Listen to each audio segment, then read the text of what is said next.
ರಾಜಧಾನಿ ಬೆಂಗಳೂರಿನಲ್ಲಿ ಭಯಾನಕ ಅಗ್ನಿ ಅವಘಡ. ಮಧ್ಯರಾತ್ರಿ 11ಕ್ಕೂ ಹೆಚ್ಚು ಮನೆಗಳಿಗೆ ಬೆಂಕಿ ಹೊತ್ಕೊಂಡಿದೆ.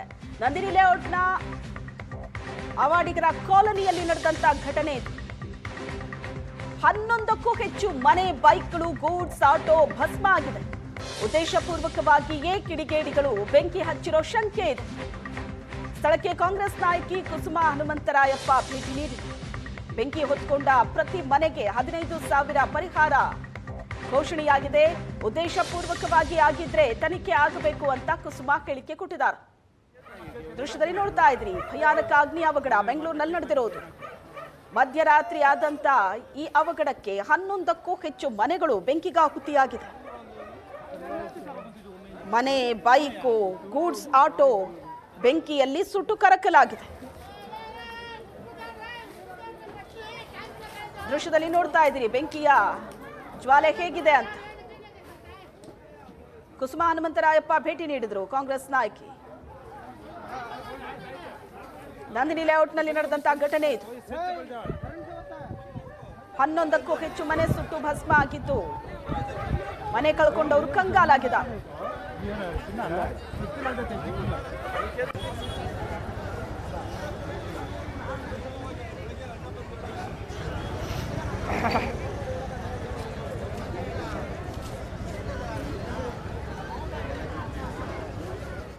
ನಂದಿನಿ ಲೇಔಟ್ ಪೊಲೀಸ್ ಠಾಣಾ ವ್ಯಾಪ್ತಿಯ ಕೂಲಿ ನಗರದಲ್ಲಿ ಇವತ್ತು ಮನೆಗಳಿಗೆ ಬೆಂಕಿ ಬಿದ್ದಿರುವಂಥದ್ದು. ಸದ್ಯಕ್ಕೆ ಘಟನಾ ಸ್ಥಳಕ್ಕೆ ಕುಸುಮಾ ಅವರು ಬಂದಿದ್ದಾರೆ, ಅವ್ರನ್ನ ಮಾತಾಡಿಸಿ ಹೋಗ್ತೀನಿ.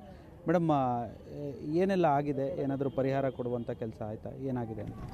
ಏನು ಮಧ್ಯರಾತ್ರಿ 2 ಗಂಟೆ 2:15 ಸುಮಾರು ಆ ಟೈಮಲ್ಲಿ ಇಲ್ಲಿ ಕೂಲಿನಗರದಲ್ಲಿ ಈ ಸ್ಪಾಂಜ್ ಎಲ್ಲ ಇಟ್ಟಿದ್ದಾರೆ. ಇಲ್ಲಿ ಬೆಂಕಿ ಆಗಿದೆ. ಬೆಂಕಿ ಹತ್ಕೊಂಡು ಸಾಕಷ್ಟು ಹಾನಿಗಳುಂಟಾಗಿದೆ. ದೇವ್ರ ದಯೆ ಅಂತ ಹೇಳಬೇಕು, ಯಾವುದೇ ಜೀವಗಳ ಹಾನಿ ಆಗಿಲ್ಲ. ಆದರೆ ಬಹಳಷ್ಟು ನಷ್ಟ ಆಗಿದೆ. ಗಾಡಿಗಳು ಸುಟ್ಟೋಗಿದ್ದಾವೆ, ಮನೆಗಳು ಸುಟ್ಟೋಗಿದ್ದಾವೆ. ಅವರು ಆ ಬೆಂಕಿಯ ವೇಗ ನಾವು ವಿಡಿಯೋಗಳಲ್ಲಿ ನೋಡಿದ್ದು. ಅವಾಗ ಎಲ್ಲರೂ ಮಲಗಿರುವಂಥ ಸಮಯದಲ್ಲಿ ಅತ್ಯಂತ ಹೆಚ್ಚಾಗಿ ಬೆಂಕಿ ಹರಡಿರೋದ್ರಿಂದ ಭಾಳಷ್ಟು ಹಾನಿಗಳಾಗಿದ್ದಾವೆ.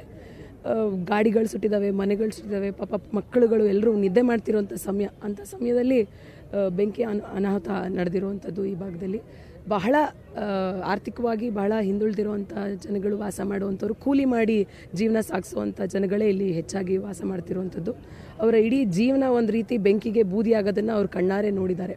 ಸೊ ನಾವು ಘಟನೆಗೆ ಸ್ಥಳಕ್ಕೆ ಬಂದಿದ್ದೀವಿ. ನಮ್ಮ ಕಾಂಗ್ರೆಸ್ ಪಕ್ಷದಿಂದ ನಾವು ಏನು 15 ಮನೆಗಳಿಗೆ ಏನು ಅನಾಹುತ ಆಗಿದೆ ಅವ್ರಿಗೂ ಕೂಡ ನಾವು ತಲಾ 10,000 ನಮ್ಮ ಕಡೆಯಿಂದ ಪರಿಹಾರವನ್ನು ನೀಡಬೇಕು. ನಮ್ಮ ಸ್ಥಳೀಯ ಮುಖಂಡರುಗಳು ಕೂಡ ಸೇರಿಸಿ ಅವರು ಕೂಡ ಒಂದು ಸ್ವಲ್ಪ ಆರ್ಥಿಕವಾಗಿ ಇಮಿಡಿಯೇಟ್ಲಿ ಏನು ನಮ್ಮ ಕಡೆಯಿಂದ ಆಗುತ್ತೆ ಅದನ್ನು ನೀಡಬೇಕು ಅಂತ ತೀರ್ಮಾನ ಮಾಡಿ ಇವತ್ತು ಅವ್ರಿಗೆ ಕೊಡಬೇಕು ಅಂತ ತೀರ್ಮಾನ ಮಾಡಿ ನೀಡ್ತಾ ಇದ್ದೀವಿ. ಆದರೆ ಸರ್ಕಾರದ ವತಿಯಿಂದ ಏನು ಅವರಿಗೆ ಸಹಾಯ ಆಗಬೇಕು ಅದನ್ನು ಕೂಡ ಮಾಡಲಿಕ್ಕೆ ಅಧಿಕಾರಿಗಳನ್ನು ಕೂಡ ಮನವಿಯನ್ನು ಮಾಡಿದ್ದೀವಿ. ಅಧಿಕಾರಿಗಳು ಕೂಡ ಬಂದು ಸ್ಥಳ ಪರಿಶೀಲನೆಯನ್ನು ಮಾಡ್ತಾ ಇದ್ದಾರೆ.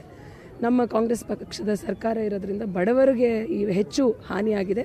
ಅವರಿಗೆ ಏನು ಪರಿಹಾರ ನೀಡಬೇಕು ಸರ್ಕಾರದ ವತಿಯಿಂದನೂ ಕೂಡ ಪರಿಹಾರ ಕೊಡಿಸುವಂಥ ಕೆಲಸವನ್ನು ಮಾಡ್ತೀವಿ.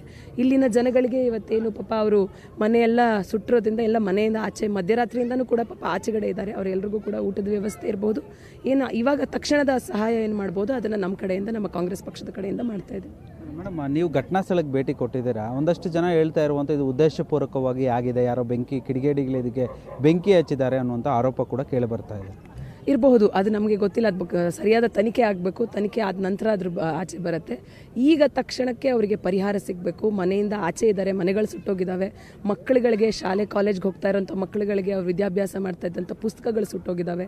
ಅವ್ರುಗಳಿಗೆ ಇವಾಗ ಮಹಿಳೆಯರೆಲ್ಲೂ ಕೂಡ ಆಚೆ ವಾಸ ಮಾಡ್ತಾ ಇದ್ದಾರೆ. ಅವರಿಗೆ ತಕ್ಷಣದ ಪರಿಹಾರ ಸರ್ಕಾರದ ವತಿಯಿಂದ ಆಗಬೇಕು. ಅದನ್ನು ಮಾಡಿಸುವಂಥ ಪ್ರಯತ್ನವನ್ನು ನಾವು ಮಾಡ್ತಾ ಇದ್ದೇವೆ. ಯಾರು ಉದ್ದೇಶಪೂರ್ವಕವಾಗಿ ಮಾಡಿದ್ದಾರಾ ಅಥವಾ ಹೆಂಗಾಗಿದೆ ಅನ್ನೋದು ತನಿಖೆಯ ನಂತರ ಗೊತ್ತಾಗಬೇಕು. ಸರಿಯಾದಂಥ ತನಿಖೆ ಆಗಬೇಕು ಅನ್ನೋದು ಕೂಡ ನಮ್ಮ ಒತ್ತಾಯ ಕೂಡ ಇರುತ್ತೆ. ಇದಿಷ್ಟು ಕುಸುಮಾ ಅವರ ಮಾತಾಗಿರುವಂಥ. ಕ್ಯಾಮರಾ ಪರ್ಸನ್ ಅಂಜನ್ ಜೊತೆ ಹರೀಶ್ ರಾಮಸ್ವಾಮಿ, ಏಷ್ಯಾನೆಟ್ ಸುವರ್ಣ ನ್ಯೂಸ್, ಬೆಂಗಳೂರು.